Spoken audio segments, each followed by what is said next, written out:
Okay, I have chosen a speech about how money really can buy happiness, but in Michael Norton, the speaker's own word, not in the way that most people think. He speaks about how investing in yourself is not as beneficial for your own happiness as investing in other people and pro-social activities. And to spread the awareness and get his point forward to the crowd, he uses a very good hook and engages the crowd from the start. He speaks about religion and about something that everyone has thought about. Can money really buy happiness? And from the start, he makes the crowd laugh. So he creates ethos. The crowd trusts him and get very engaged in what he's saying. He uses humor a lot throughout the speech, and he also uses contrasts and exaggerates certain things to prove his point. But he doesn't use humor in a way that undermines what he's saying. He only creates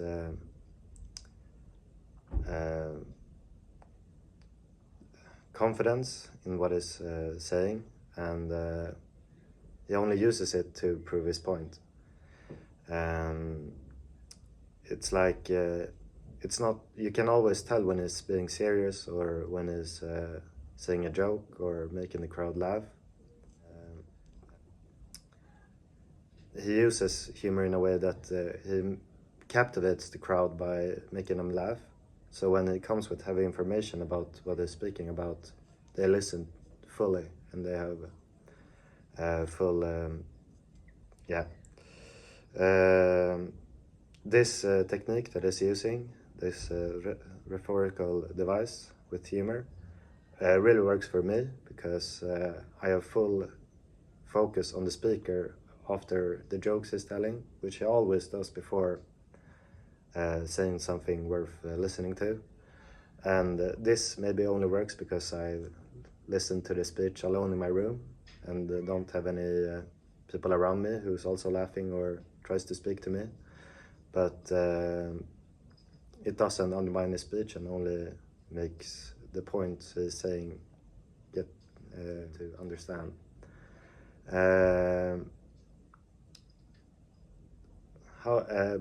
This can also only be working because of the event he's speaking at.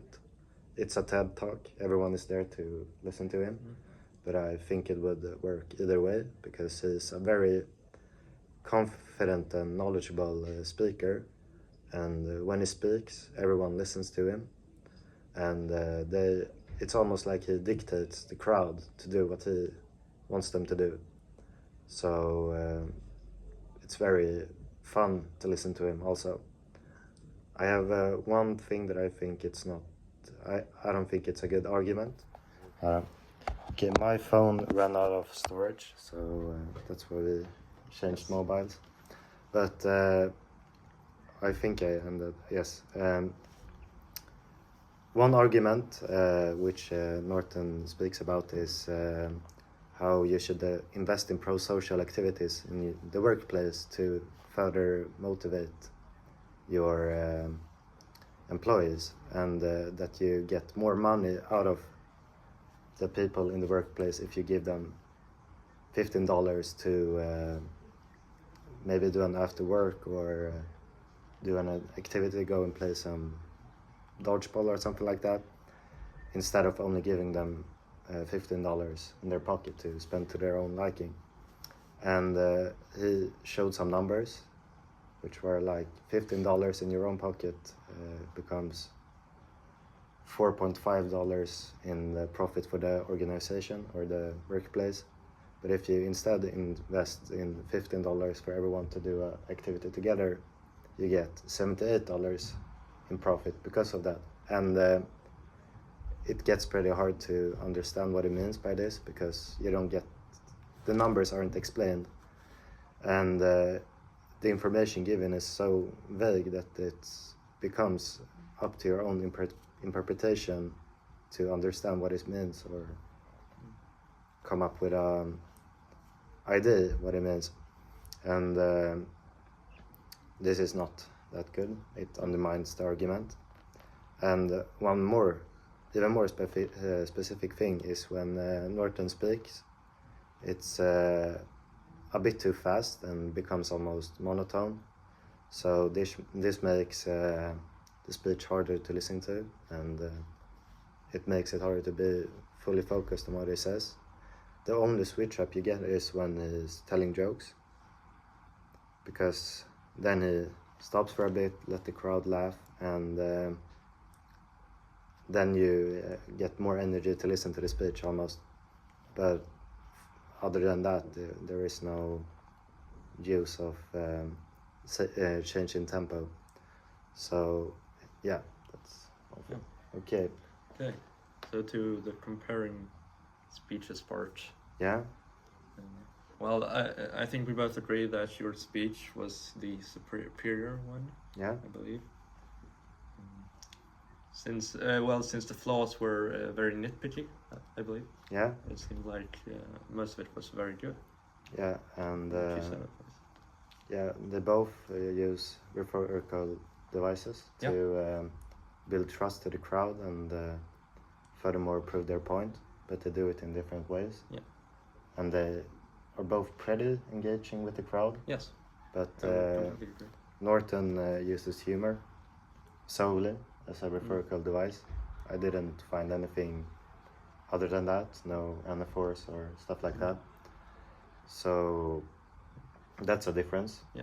Well, I also have a question about the humor part, because if he normally sounds extremely monotone when he speaks, then isn't it a bit jarring when he uses humor? No, it becomes because it's such a switch up, it's such a change from how he normally speaks. I said it works with contrast a lot, and it becomes a big contrast because he speaks very information heavy, and there's always something in what he says, and then he says a joke, and then further captivates the crowd to listen more. Okay. Yeah. So it works to his favor. Okay, I understand. Yeah. But the speech would be even better if he didn't speak so monotone and from the beginning. Yeah. Of course, I understand. Yeah. Yeah. What more should we? Well.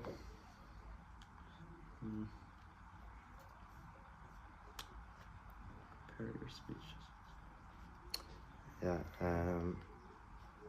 There was both speeches in the end used organization to.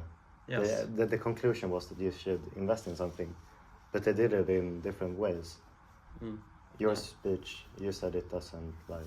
Yes. Well, it's the organization. The organization becomes the speech of sorts. Yeah. It feels almost like the introduction of the speech is not an introduction in itself. It's an introduction to his organization, so that people can join, or he can get investors or whatever. Yeah. But which is obviously a bit contrast from yours, because the organization was simply an add-on in the end. Exactly. It was a place where you could exercise what it talks about. That you should.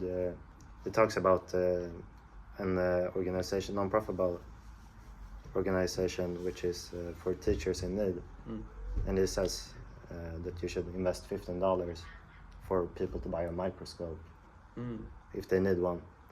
And so it becomes very coherent. Yeah, the speech exactly. Itself. But it works in his favor, but it becomes almost. But it's still disconnected from the speech. Exactly. So maybe that doesn't work to the favor. I'm not sure. No,